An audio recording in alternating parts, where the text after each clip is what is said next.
Mėly kolegos, Ladies and gentlemen, pradėkime antrąją let us begin the second part of the conference. Moderuosime mano brangi kolegė, My colleague Konstitucinio teismo teisėja Janina Stripekienė, Justice of the Constitutional Court of the Republic of Lithuania, will co-chair this conference with me, Juozas Valčiukas, Associate Professor of Mykolas Romeris University. In this part, we have 3 presentations, and we will begin with Professor Dr. Toma Birmontienė, and then we will hear the presentation from a Ukrainian guest. And Vytenis Andriukaitis is the last to present in this part of the conference. I would like to remind you, because some of you might joined us online for the first time, this conference is co-organized by the Seimas, by Mykolas Romeris University, by the Constitutional Court. Without further ado, let us begin. Ladies and gentlemen,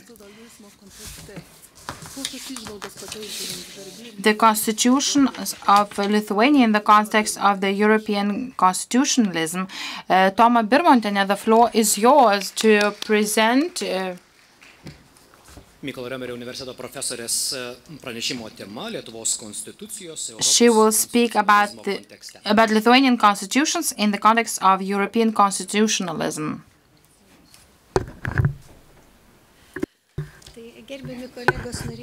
Ladies and gentlemen, colleagues, I hope that our conference is held like a birthday, no matter what anniversary we celebrate, either 330th anniversary or centenary. We all are interested in the roots and in the genesis of this conference and the culture of the constitutionalism. I would like to argue 2 things in my presentation. Among European countries, Lithuania is distinguished by its rich constitutional legal traditions. And my second argument is that human rights is something that is enshrined in the Lithuanian constitution, and I would like to discuss these 2 matters.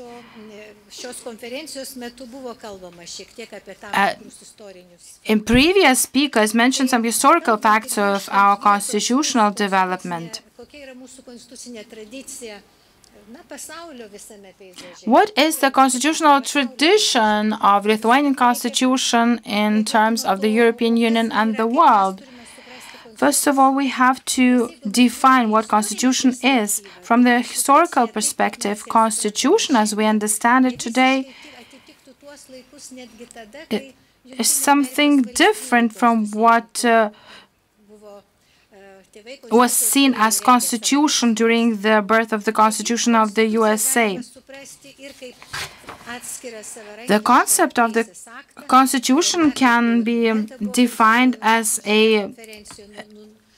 individual documents which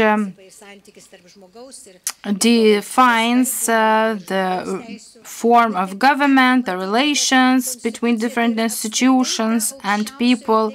And the Constitution was the supreme law that was legalized, and the provisions of that law were not necessarily incorporated into one act, or they could be dispersed in different acts.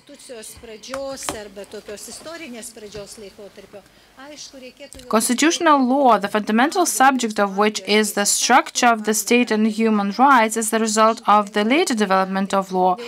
And usually its beginning as the legal system is associated with written constitutions. The beginnings of the Constitution is the Magna Carta from the very beginning of Lithuania's statehood to the end of the 18th century, with the first example of the US Constitution, the first document as we see it in this period. What was about the Lithuanian constitutional tradition? We had the constitutional tradition and constitutional provisions, and this makes us different from other European countries, making us rather mature. The first statute of the Republic of Lithuania of 1529, the following statutes of 1566 and 1588, these were unique pieces of legislation. And Lithuania needs to be proud of this because this was our product. We did not have a university at the time when the first statute was adopted.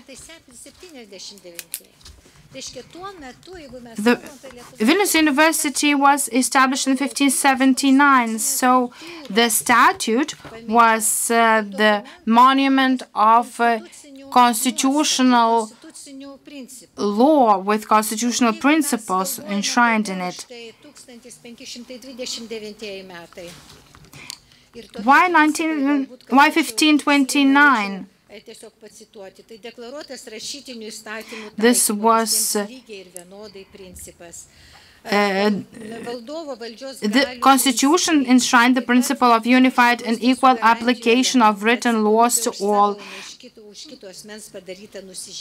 and also defined the human rights. The Statute of Lithuania specified many things that are the subject of the constitutional regulation, including war and peace. Lithuanian constitutional tradition has had a legal respect to human rights, especially women's rights. In 1529, the statute says that the ruler commits to safeguard the freedoms of duchesses and queens and not to marry them against their will. It was 1529, so this was absolutely an absolutely unique phenomenon, which demonstrates that we had certain unique principles of human rights that were enshrined in the statutes.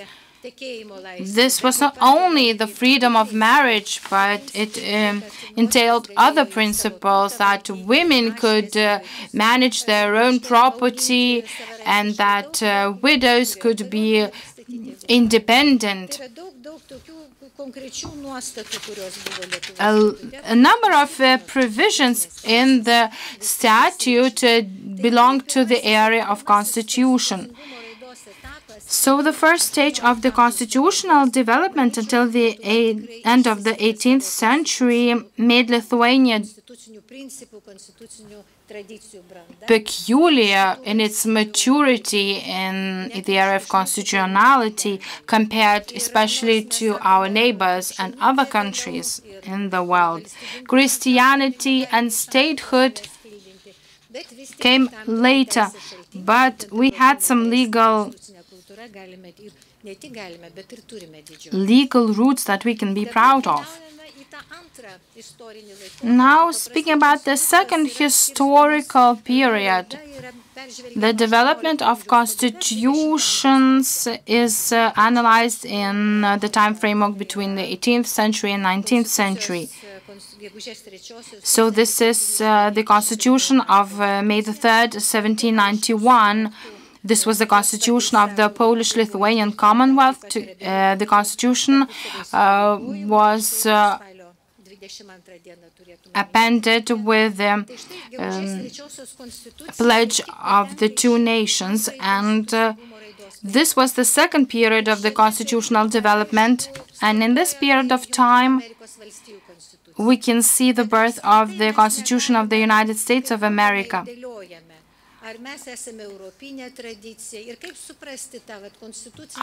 How should we understand the constitutional tradition that we belong to? Our constitutional tradition was European and that of the USA,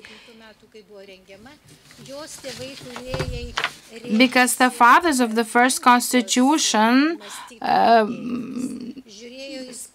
looked for ideas in the antique and the ancient Greece and Spartan times.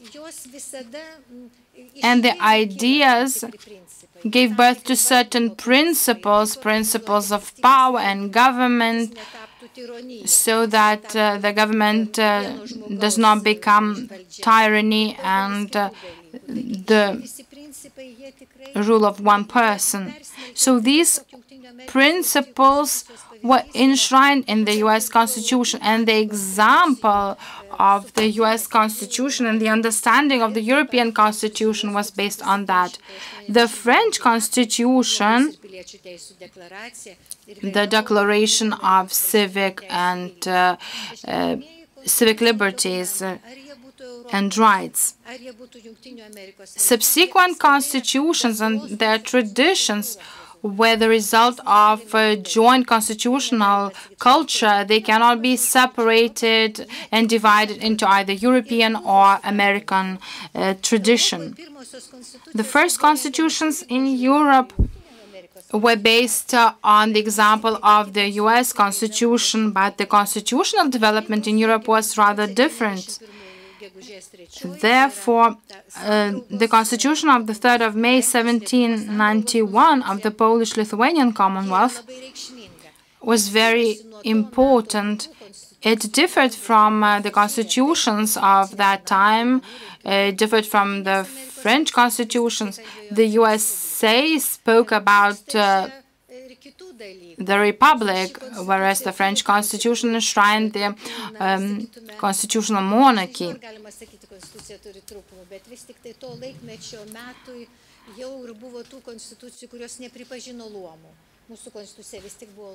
Our Constitution of 1791 was based on class, whereas other constitutions of that time rejected class division of society. The maturity of legal provisions of our constitutions was really key. I would like to mention several aspects that are crucial. The rule of the king was strengthened, but certain important principles of the division of powers was enshrined too, and the human rights were declared. The supranationality of the constitution, when the rule of the country comes from people, the division of powers, and the balance between those powers. Legal laws and the independence of the judiciary. This was the year 1791. This constitution enshrined the independence of the judiciary. Another principle that is important to us is effective judiciary.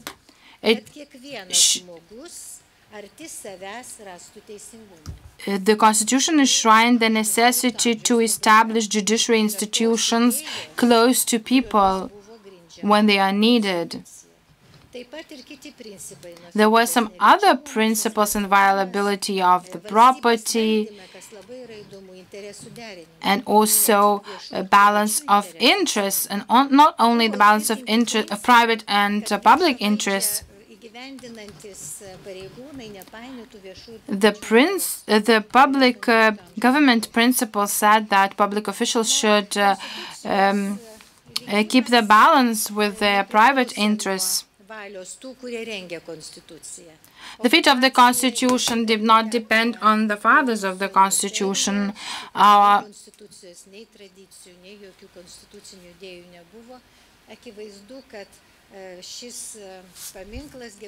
monument of the Constitution of the 3rd of May has remained as a very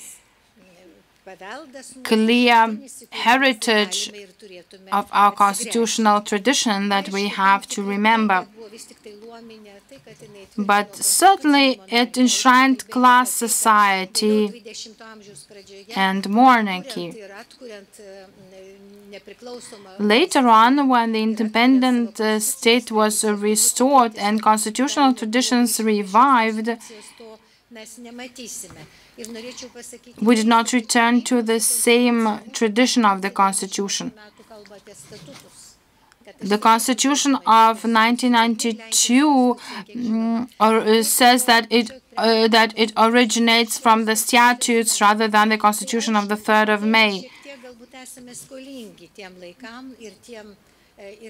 And therefore, it means that we have, to a certain degree, forgotten the ideas of the 3rd of May Constitution. Historically, so far, when we were an independent state, we had great constitutional traditions. When our country was occupied,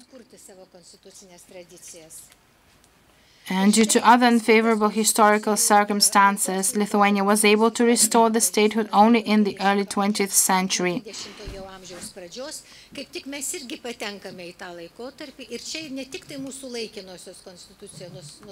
In this period, we had temporary constitutions, provisional constitutions in 1918.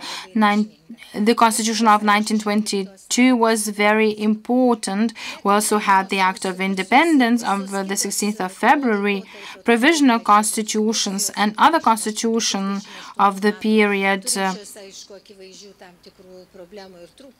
had certain limitations, and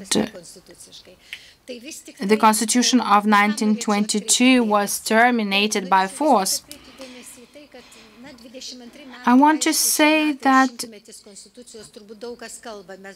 when we speak about the centenary of the Constitution of 1922, the Constitution was really a very positive aspect.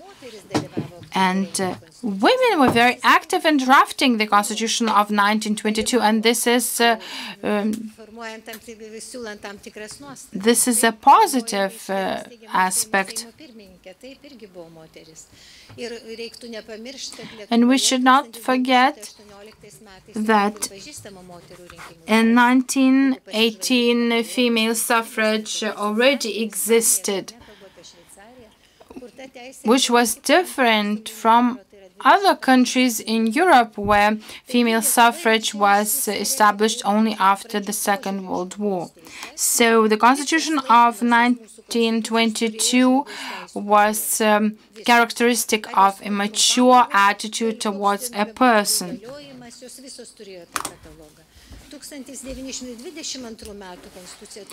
The Constitution of 1922 entailed civic rights and freedoms, and also had the catalogue of social rights. And that was the influence of the Weimar Constitution of 1919 in Germany.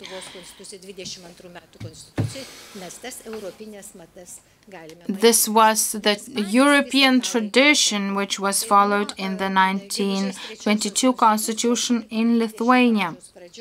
Aišku, savarankiškai jokių konstitucinių nuostatų mes formuoti tuo metu negalėjome. Taigi, šis laikotarpis yra taip pat mūsų This early period also put us in the context of the development of constitutions in Europe.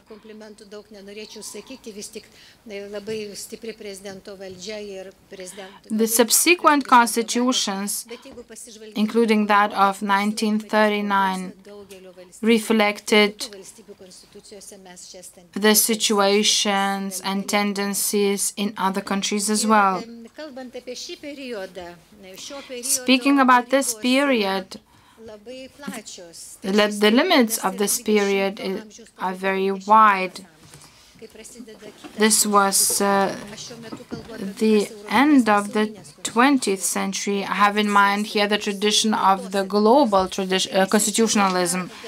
Throughout this period, the Constitution of 1938 was effective, and its effect was restored in 1990 after the restoration of Lithuania's independence.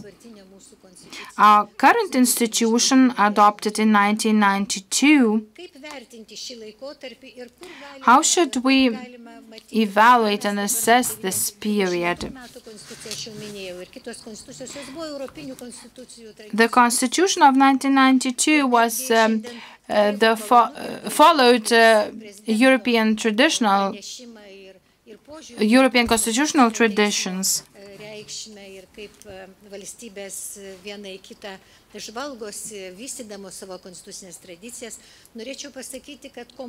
Let me say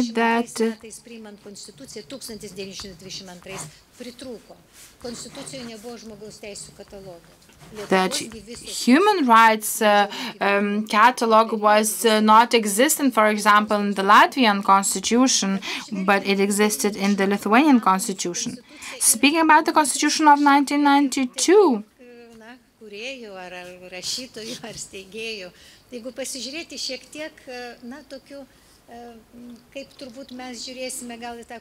it can be seen in a different light. Later on, it will be seen in a much wider context.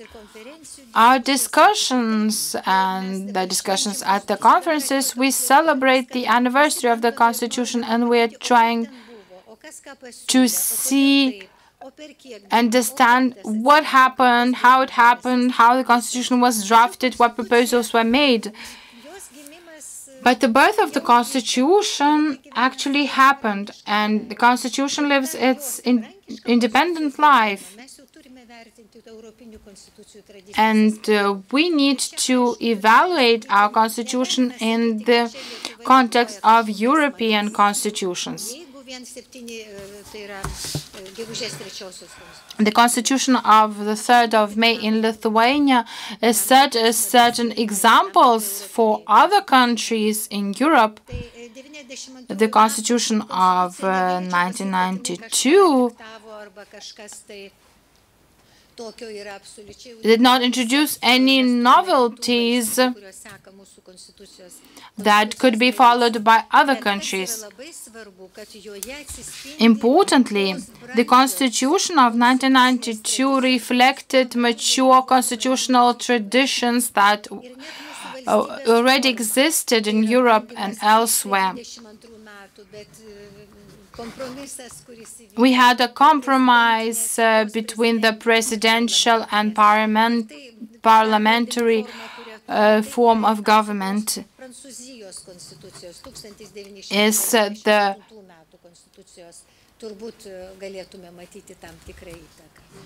influence of the French Constitution.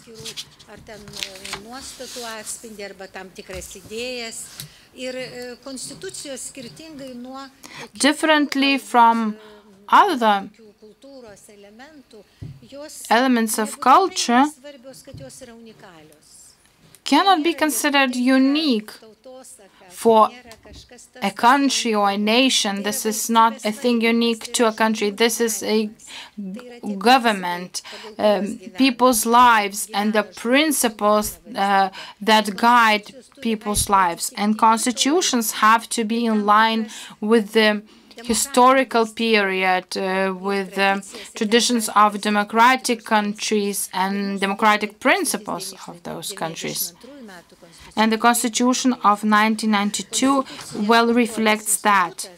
The constitutional control institution that was enshrined in it We had the possibility to do that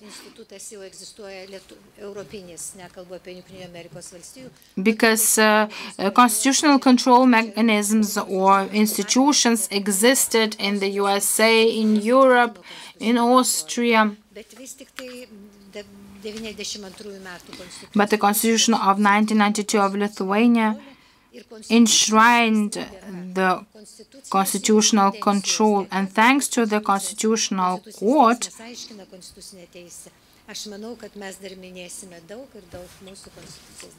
we will be able to celebrate many other anniversaries of our Constitution. Thank you, Professor, for a very viable presentation on the Constitution. I'd like to remark you that the drafter of the founder of the 3rd of May Constitution called the Constitution as a beautiful dream of a citizen. So constitutional dreams are the ones that take us forward. Kazys Grinius said that the Constitution of the 1992 teaches us how to go forward, because it is not the Constitution that has to come to our lives, but it is us who have to follow the Constitution. And I hope that we will never face the situation that we are facing, that the neighboring country, Ukraine, faces now. Thank you, Madam Birmontin. And now let us move to the second speaker of the second part. We're going to have a direct link with Ukraine. The presentation will be made in the Ukrainian language. So it is my pleasure to give the floor to Professor of the National Law University, Yaroslav the Wise, Dr. Yuri Baulin, who is going to speak about the military challenges and the Constitution of Ukraine. Дякую. Добрий день, шановні пані і панове. Щиро вдячний за запрошення взяти участь у конференції. Ladies and gentlemen, I am sincerely grateful for the invitation to participate in the conference and to share my view on how the Constitution of Ukraine operates in the context of the large-scale Russia's war against Ukraine. This war began on the 24th of February 2022. Ukrainians are fighting and dying for such values as freedom and democracy, human rights, territorial integrity and sovereignty of Ukraine, as well as for peaceful and happy life. The heroic struggle of the Ukrainian people against the aggressor found the support of the civilized world.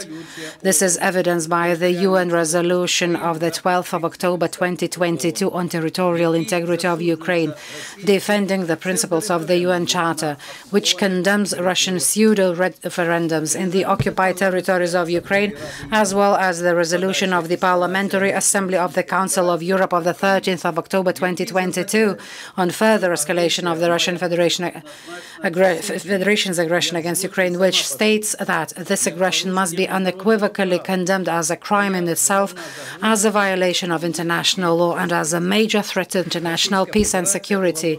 At the same time, it declared the current Russian regime as a terrorist one. The Ukrainian people are sincerely grateful for Lithuania's comprehensive support for the struggle of the Ukrainian people for freedom. That support includes the provision of military assistance, initiation of sanctions against Russia, support for Ukraine's aspirations for membership of the EU and NATO, a call by the Baltic states to the international community to establish a special tribunal to investigate the crime of the Russian aggression, recognition of Russia as a terrorist regime, and much more. We are very grateful to the people of Lithuania for their help. I'm sure that such support of the Lithuanian people for the struggle of the Ukrainian people against the Russian aggression will be a worthy guarantee of further development and rapprochement relations between Ukraine and Lithuania. The topic of my speech is military challenges and the Constitution of Ukraine. At the time of the war, the Constitution of Ukraine of the 1996, with all its amendments, changes, and annexes, remains in force. Within the allotted time, I will dwell on the 4 challenges for the Constitution of Ukraine in the period of martial law and on the prospects for the adoption of new constitution for Ukraine. So if you allow me, I'll show you the presentation on the screen. I hope I'll share my slides with you.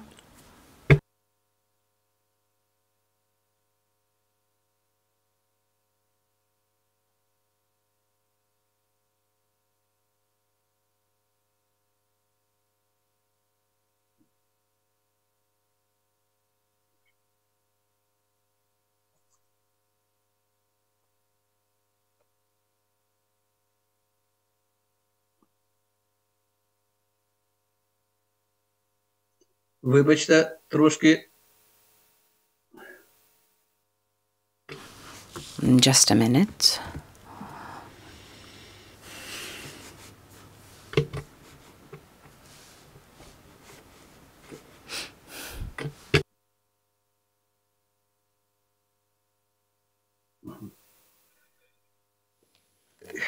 І так, виклик перший. And so, the first challenge, the need to organize and ensure effective defense of Ukraine from Russia's aggression. The constitutional basis of the state's activity in organizing and ensuring effective defense of Ukraine against Russian aggression is provided for in Article 17 of the Constitution of Ukraine, under which the protection of the sovereignty and territorial integrity of Ukraine, ensuring its economic and information security, are the most important functions of the state and the cause of the whole Ukrainian people. Defense of Ukraine, protection of its sovereignty, territorial integrity, and inviolability rely on the armed forces of Ukraine. Protection of the motherland, independence, and territorial integrity of Ukraine is the duty of citizens of Ukraine. Organizing and ensuring effective defense of Ukraine from against the Russian aggression needs operational, coordinated, and high-quality work of the entire system of public administration, the elements of which are President of Ukraine, Verkhovna Rada of Ukraine, that's the parliament, Cabinet of Ministers of Ukraine, ministries and other executive bodies, local government bodies as well as the local self-government bodies, and the military administration. For the prompt resolution of issues pertaining to national defense and protection of the territorial integrity and sovereignty of Ukraine, the powers of these entities of public administrations are provided for the Constitution of Ukraine. The President of Ukraine is the guarant of state sovereignty, territorial integrity of Ukraine, observance of Constitution, human and civic rights and freedoms. In order to guarantee these constitutional values, the President of Ukraine issued 3 main decrees on the 24th of February 2022 on the introduction of martial law in Ukraine, on the use of the armed forces of Ukraine and other military formations, and on general mobilization. To ensure efficiency in the work of the Verkhovna Rada of Ukraine in the period of martial law, the Constitution of Ukraine provides that in the case of the announcement of the decree of the President of Ukraine on the introduction of martial law or state of emergency in Ukraine, the Verkhovna Rada of Ukraine meets for a 2-day meeting without convocation. To exercise its powers provided for in the Constitution, the Verkhovna Rada of Ukraine adopted the law on the approval of the decree of the President of Ukraine on the imposition of martial law in Ukraine on the 24th of February 2022, as well as 2 more laws on the 3rd of March 2022, which approved 2 other decrees of the President, which I mentioned above. The Cabinet of Ministers of Ukraine, as the highest body in the system of executive authorities, pursuant to the Constitution and legal acts of Ukraine and decrees of the President of Ukraine, has issued more than 90 resolutions and orders since the 24th of February of this year. The purpose of these resolutions under the legal acts is to implement measures intended to ensure effective defense of Ukraine from the Ukrainian aggression. So, the life has shown that, in fact, the current constitution of Ukraine efficiently provides for the powers of entities of public administration for the period of martial law or state of emergency. At the same time, the media notes that the President of Ukraine, Mr. Zelensky, is coping well with the role of the Supreme Commander-in-Chief and adequately represents Ukraine on the international arena. At the same time, however, attention is drawn to the emergence of a tendency of concentration of power, which in conditions of war is understandable and justified when the main state decisions are made by the Office of the President and the National Security and Defense Council of Ukraine. Removing the cabinet of the Verkhovna Rada from the system of public administration. At the same time, in conditions of a more or less prolonged war, high-quality work of the entire system of public administration is important. Second challenge. The second challenge is the need for forced restriction of human and civil rights and freedoms under martial law. The Constitution of Ukraine provides that human rights and freedoms and its guarantees determine the content and direction of the state's activities, and the establishment and ensuring of human rights and freedoms is the main duty of the state. At the same time, according to the Constitution of Ukraine, in the circumstances of martial law or state of emergency, certain restrictions on rights and freedoms may be established, indicating the term of validity of these restrictions. But even in this case, the rights and freedoms provided for in 18 articles of the current Constitution of Ukraine may not be limited, in particular when it comes to equality of people, the right to life, respect for dignity, personal freedom in inviolability, and other rights and freedoms. The law of Ukraine on approval of the decree of the President on the introduction of martial law in Ukraine provides that due to the imposition of martial law temporarily for the period of martial law, constitutional human and civil rights and freedoms provided for in 12 articles of the Constitution may be restricted, in particular when it comes to the right to inviolability of housing, freedom of movement, free choice of place of residence, the right to freely leave the territory of Ukraine, the right to freedom of thought and speech, to free expression of one's views and beliefs, the right to peaceful gatherings, the right to own, use, and dispose of one's property, and so on. Moreover, temporary restrictions on the rights and legitimate interests of legal entities to the extent necessary to ensure the possibility of introducing and implementing measures of the legal regime of martial law may be introduced.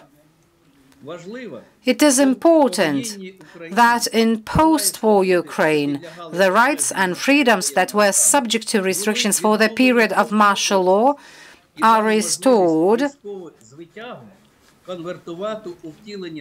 so that it do not affect the implementation of the values for which many people have laid their lives. The third challenge is accelerating the implementation of the strategic course of Ukraine for the acquisition of full membership of Ukraine in the European Union and in the Organization of the North Atlantic Treaty. Such a course is enshrined in the preamble of the current constitution, which confirms the European identity of the Ukrainian people and the irreversibility of the European and Euro-Atlantic course of Ukraine.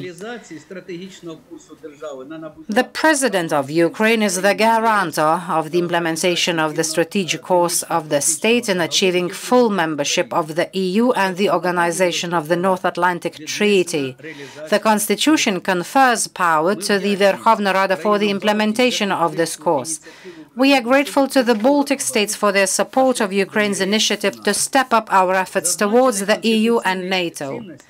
The above-mentioned constitutional provisions and practical steps taken by Ukraine exclude the very possibility of raising the issue of future peaceful negotiations regarding the rejection of the chosen course of accession to the EU and NATO, since such a course is imperatively enshrined in the Constitution of Ukraine and is supported by almost 80% of the population of Ukraine. The fourth challenge is the degree of readiness of the legal system of Ukraine to settle the relations that arose during the martial law. The large-scale aggression of the Russian Federation has made radical changes in the lives of every person, society, and the Ukrainian state. This required the adoption of numerous new normative legal acts and amendments to existing legislative acts in order to legally govern many social phenomena that were not known in peacetime, starting with the restructuring of the public administration system to ensure the defense of Ukraine, and ending with establishing criminal liability for new socially dangerous encroachments on the foundations of national security of Ukraine. Looking at the legislative activity of the Verkhovna Rada of Ukraine since the beginning of the large-scale phase of the war, one could conclude that a full martial law should be developed in a country that has a neighborhood with a terrorist state. Such law represents a set of legislation and other normative legal acts which govern the relations arising in the event of armed aggression of a neighboring state. At the same time, it is necessary to take into account the peculiarities of the modern war and its consequences, the experiences of legal regulation in Ukraine and other states in the conditions of war, and many other factors, in order to formulate conceptual provisions of the martial law during the first stage, to determine its structure, the main provisions on the content of legislation, so that specialists from different branches of law can prepare relevant draft legal acts for adoption by the Parliament and other authorized bodies of the state.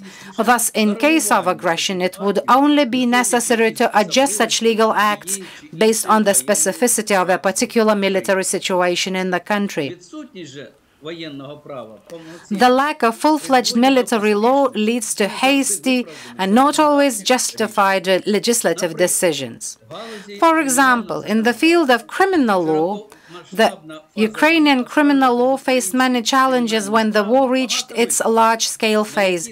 The state reacted to this by amending and supplementing the current criminal code of Ukraine. Moreover, after a frantic lawmaking of the Verkhovna Rada in the first month and a half of the war, when the Parliament adopted 12 laws amending the criminal code from the 3rd of March to the 14th of April, in comparison to only one law of the kind adopted in July. The criminal code was supplemented by 7 new articles, including on collaborative activities, assistance to the aggressor state, unauthorized dissemination of information on direction and movement of weapons, armory, military supplies in Ukraine, illegal use of humanitarian aid, charitable donations, and free aid, justification and recognition of lawfulness of the armed aggression of the Russian Federation against Ukraine and its denial, as well as glorification of the participants of the military aggression.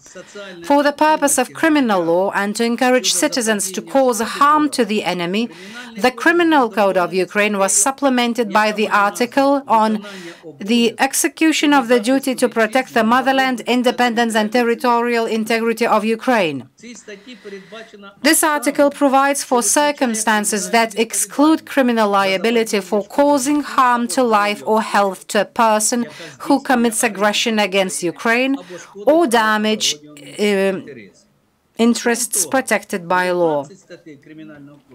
In addition, 19 articles of the Criminal Code have been amended. For example, the article concerning the deprivation of the right to occupy certain positions or engage in certain activities and article on the grounds for the application of criminal legal measures to legal entities were amended twice. The code contains a recast of articles on state betrayal and subversion. Assessing the new things that were introduced to the Criminal Code of Ukraine during martial law, it can be stated that the legislator tried to respond as quickly as possible to the challenges faced by criminal law. Most of the new things are quite justified, but some of them were adopted too hastily, which led to conflicts with other norms of criminal law and caused difficulties of their practical application. This example demonstrates that the state must have a model version of martial law in the country in advance. So what are the prospects of adoption of the new constitution for Ukraine? The current constitution of Ukraine was adopted by the politically influential communists and socialists back in 1996, with all its positive provisions and shortcomings, in particular when it comes to establishing the regime of simple electoral democracy, law of a predominantly positive collectivist pattern, restrictions on freedom of expression, lack of guarantees of private property, and also lack of the right of the people to revolt against unjust power, the human rights, and possess arms. There is now a debate in society calling for a new constitution for Ukraine. It's known that the constitution of Ukraine cannot be changed under conditions of martial law or state of emergency. But now the question is, what are we fighting for? Obviously, this is not only a war with foreign adversaries, but above all, a war for values, namely for freedom, liberal democracy,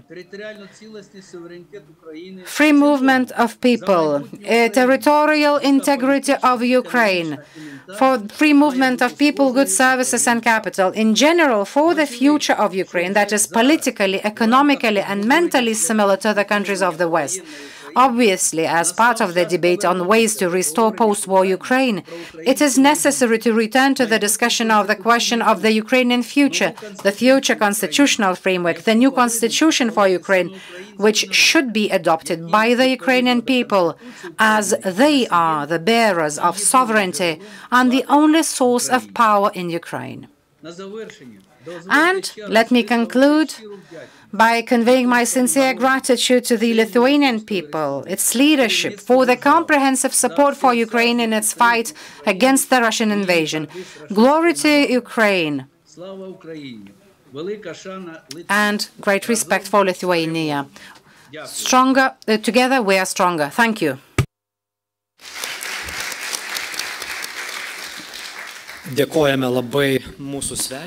We thank our guest, Professor Yuri Baulin, who is former chairman of the Ukrainian Constitutional Court. The presentation was heard by our audience in this hall and those who join us online. I would like to recall that we have illegal students from Ukraine studying in Mykolas Riomeris University, and it is a great honor to have you here in this conference. Thank you once again, Professor. And now let us move to our third speaker.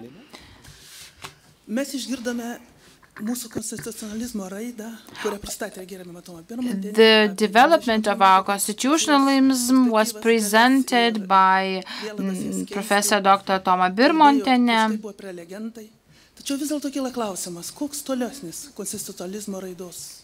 What is further constitutional development? Will we take radical decisions to amend the constitution, to change the constitution?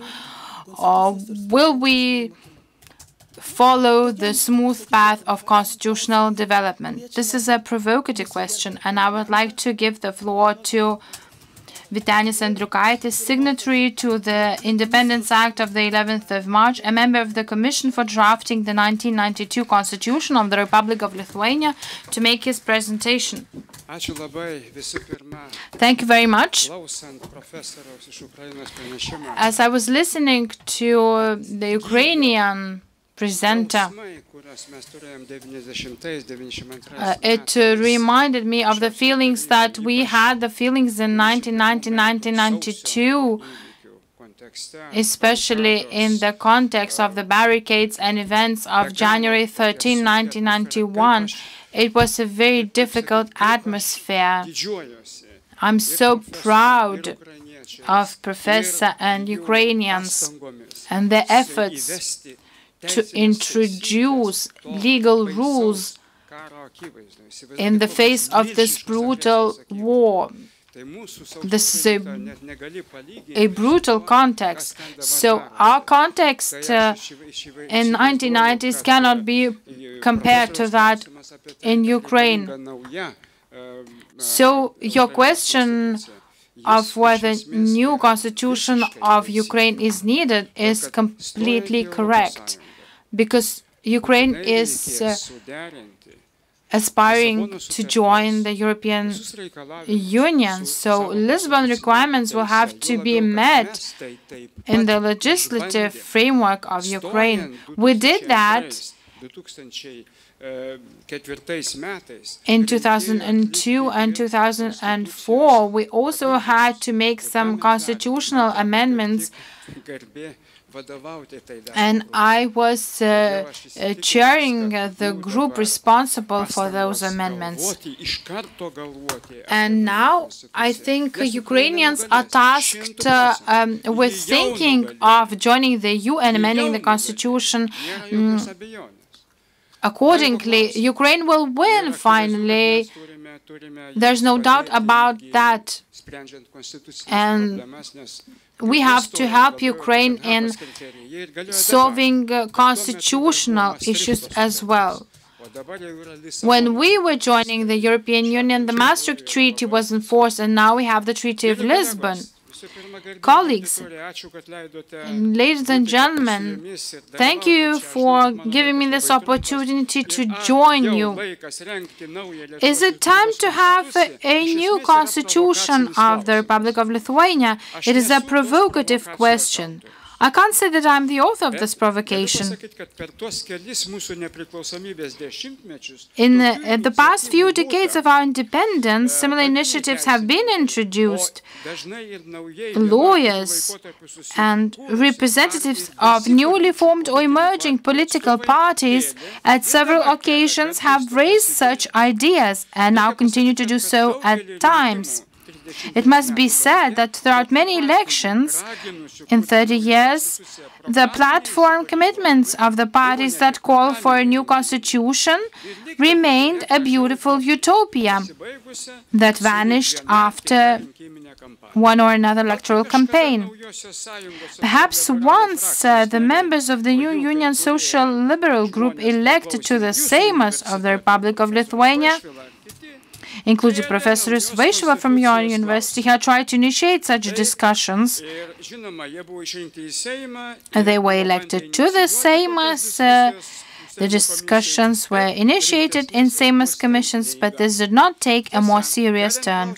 However, when raising the issue of the necessity of the new constitution, it is always worth noting that a new constitution is usually a result of major historical or geopolitical breaking point.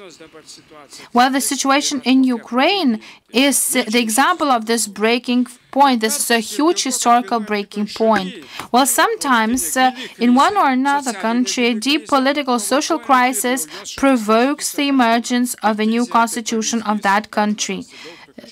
We can find many countries to exemplify this. In the history of Lithuania, the constitutions followed major geopolitical turning points. After the First World War, 4 empires collapsed in Europe. Many nation-states formed and new constitutions were born. This happened in 1918 in Lithuania too. As the result, the constitution of the state of Lithuania was born in 1922.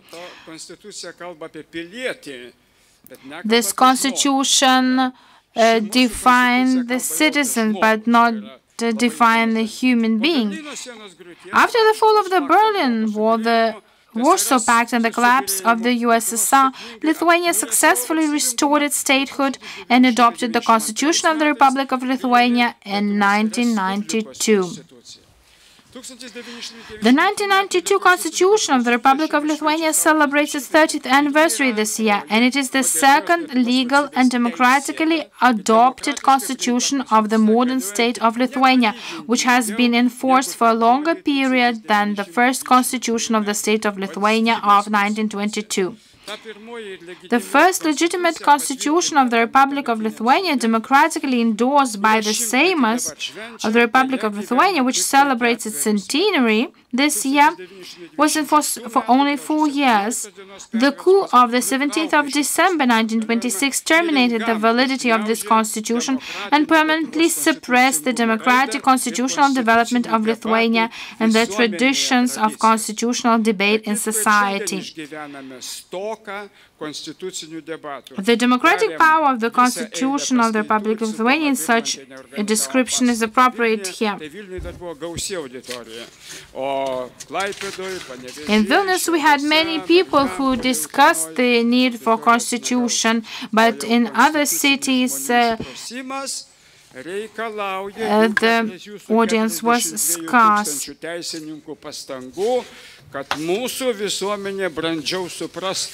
We need to have a mature society to understand what constitution is, and I call for your attention to that. The democratic power of the Constitution of the Republic of Lithuania, if such description is appropriate here, stems from the unique path of its drafting and adoption. Constitutional deliberations in Lithuania began in 1988, when Lithuania, the Lithuanian Soviet Socialist Republic, was still incorporated into the USSR. The most prominent experts of Lithuanian constitutional law, a large number of active citizens, finally the Sąjūdis movement and the Supreme Council of the Soviet Socialist Lithuania of the 11th Convocation were all involved in these deliberations. On the 3rd of June, the Council of Science called for the debate on the constitutions. In 1988-1992, a number of constitutional drafts and different models of government and governance were discussed.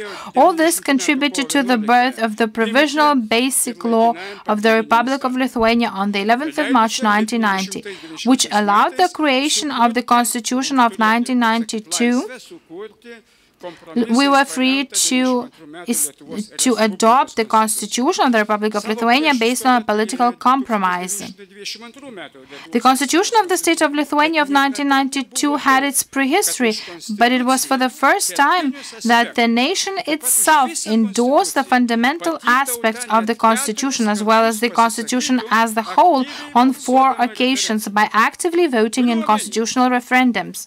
I'm referring to the plebiscite of the 9th of February 1991,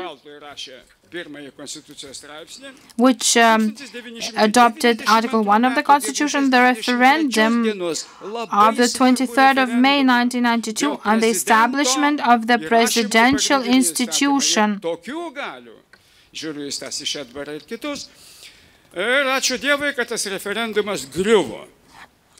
This referendum fell, luckily.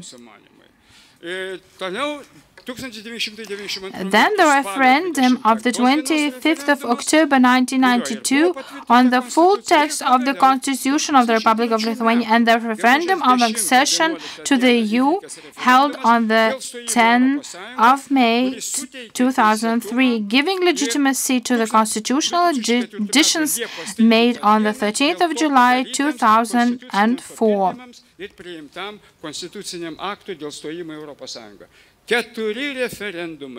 There were 4 referenda. So we have a really strong legal basis. Such a strong expression of the will of the nation clearly differs from the Constitution of the State of 1922. As a result, is it time to draft new constitution? And I'm deeply convinced that the need for a new constitution of the Republic of Lithuania must be brought by the nation itself, which also requires very serious historical circumstances and crisis. Between 1988 and 1992, our nation really experienced a period of fundamental change and a great emotional elevation. Thus, the need for a new constitution and the determination to speak about it in referendums came from the grassroots. For this reason, in the referendum, the nation established that Article 1 of the Constitution may only be amended by a popular referendum by at least two-fourths of votes of the citizens of Lithuania. This has become a serious safeguard for the stability of the Constitution. Today, I cannot see any growing urge in society to demand for a new Constitution. No discussions are underway either in the Seimas or among experts, the governmental sector, or among the main political forces of Lithuania about the fact that the current Constitution is no longer democratic and hinders further democratic development. It is worth remembering the impact of the stability of the Constitution on the life of the nation. In his inaugural speech in 1926, the last legitimate president of the pre-war Republic of Lithuania, Dr. Kazys Grinius, made a clear statement about this. I quote, "As long as we respect the Constitution and follow it, the country will be at peace." These words should be made clear everywhere. We must ensure that, so to speak, we adapt our needs to the Constitution rather than adapting the Constitution to our need. Such a principled attitude remains relevant today too. Today, both a large legal community and the majority of political forces agree on the stability of the Constitution. It is worth recalling the argument of the former head of the legal division of the Supreme Court of the Republic of Lithuania, one of the authors of the Constitution, and the first president of the Constitutional Court, Professor Juozas Žilys, that the Constitution is not only a public contract, but also the basis for peaceful social coexistence. After all, this Constitution of the Republic was born in the context of a sharp confrontation at the time, and I was a participant of that strong and sharp confrontation. It was a compromise, a peace project which reduced this confrontation. This compromise on the constitutional balance of powers reached in Lithuania allowed us to mature, stabilize the democratic and political development of our society, achieve all strategical goals of the nation by integrating into international organizations, including the United Nations, the Parliamentary Assembly, the European Union and NATO. However, this does not mean that the Constitution has remained a static, unchanging document in those 30 years. The Constitution itself contains a section on its amendment. Article 153 of its final provisions even specifies the compromise articles of the Constitution that the Seimas of the Republic of Lithuania could amend by a majority of 3/5 of all the members of the Seimas until the 25th of October 1993. In the name of political stability and the need to alleviate the tensions between the main political camps at the time, this has not been done. These compromise articles remained unchanged and became part of the official constitutional doctrine following the 25th of October 1993. However, amendments to the articles of the Constitution began to emerge along with the accumulated experience and changes affecting our lives. In addition, the increase in the number of constitutional cases and the adoption of the decisions of the Constitutional Court, I referred to the court 19 times, have led to the development and deepening of the official constitutional doctrine, which made it possible to better reveal the relationship between various articles of the Constitution and to reduce the number of initiatives to amend the articles of the Constitution. Therefore, I invite the Seimas to refer to the court. Don't be lazy to do that. It is worth noting that out of the 13 articles referred to in Article 153 of the Constitution that can be amended by a simpler procedure within a set limited period, only 5 articles, 3 of which have been amended twice or 3 times have been amended in the 30-year span. These were Article 47 on the sale of agricultural land to foreigners, Article 118 on the constitutional regulation of the Public Prosecutor's Office, and Article 119 on local self-government, which has been amended recently. Additions and amendments to the Constitution have been made both because of the Republic of Lithuania's membership of the European Union and Lithuania's accession to the Euro area, and with a view to changing the age limit of the parliamentary candidates and granting the right to apply to the Constitutional Court with an individual request when all other legal remedies are exhausted. Finally, the amendments to the Constitution were made in the context of the implementation of the judgments of the European Court of Human Rights regarding the right of the impeached person to be re-elected to the Seimas or elsewhere.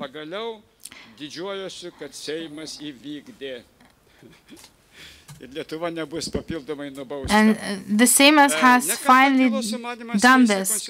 There have been several attempts to change the Constitution by referendum. We had many referendums, both on dual citizenship and on the lowering the threshold of 300,000 citizens required for the referendum. But they failed to reach nation's approval.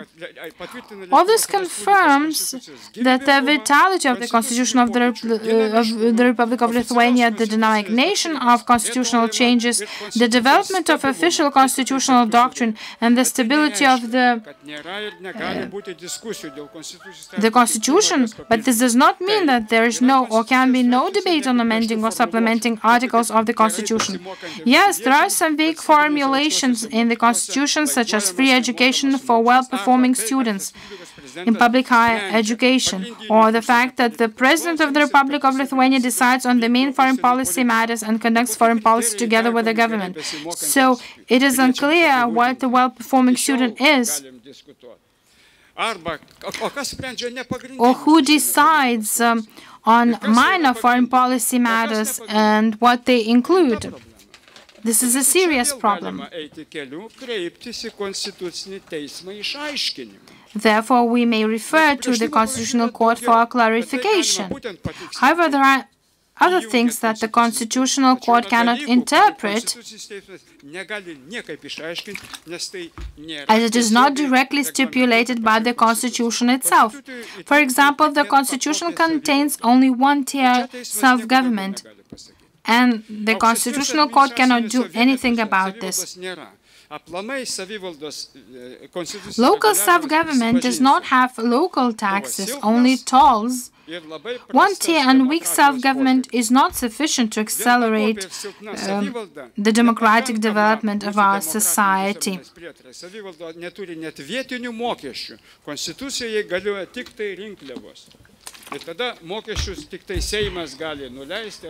And it is only the responsibility of the Seimas to increase or reduce the taxes.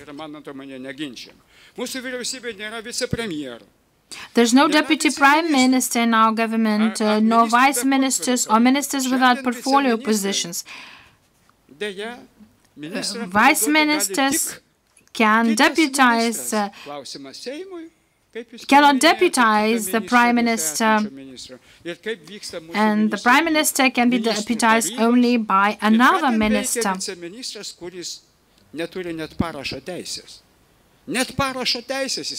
Vice ministers have no right of signature, and this is being tolerated. We should also think of the clarification of the remit of the government, the President and the Seimas informing the government.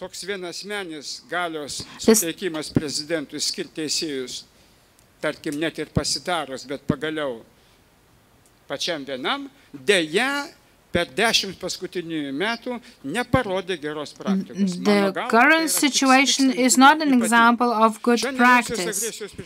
Today, in the face of Russian aggression against Ukraine, it seems strange that Article 137 of the Constitution prohibits the possession of foreign military bases on the territory of Lithuania. Although the German battalion's permanent presence in Lithuania is widely discussed at the moment. It is clear that legal bases on the territory of Lithuania are banned. It is clear that this prohibition is no longer in line with the new international security requirements. Therefore, the need to amend individual articles of the Constitution can be certainly argued for. And in this sense, I am in favor of the need to continue the debate on this. And the debate is needed both in the Seimas and among the society and experts. Thus, the initiative for a new constitution of the Republic of Lithuania could be seen as a positive provocation that stimulates debate on further amendments and additions to the constitutions. Such an initiative for the drafting of a new constitution would certainly not translate into the adoption of a new constitution, but would increase public awareness of the need of amendments to the Constitution, as well as encourage the Seimas to consider more closely those alternatives that cannot be implemented without the amendments of the articles of the Constitution, even though the development of a democratic society would require it. I strongly advocate the strengthening of local self-government and the introduction of other self-government tiers. Thank you. It is high time to do this. Mėly kolegos, Dear colleagues, may I thank Mr. Vytenis Andriukaitis, signatory to the Act of Independence of the Republic of Lithuania. I believe that the topics that have been mentioned will be repeated and covered by lawyers, legal experts, and now, since this is the end of our part 2, I'd like everyone to invite for a coffee break. So we now have 12:45, which means that you will come back for the third part with 5 presentations from Lithuania and abroad. So, 1:15. 1:15 will be the time when we will start part 3. Thank you and see you in the third part.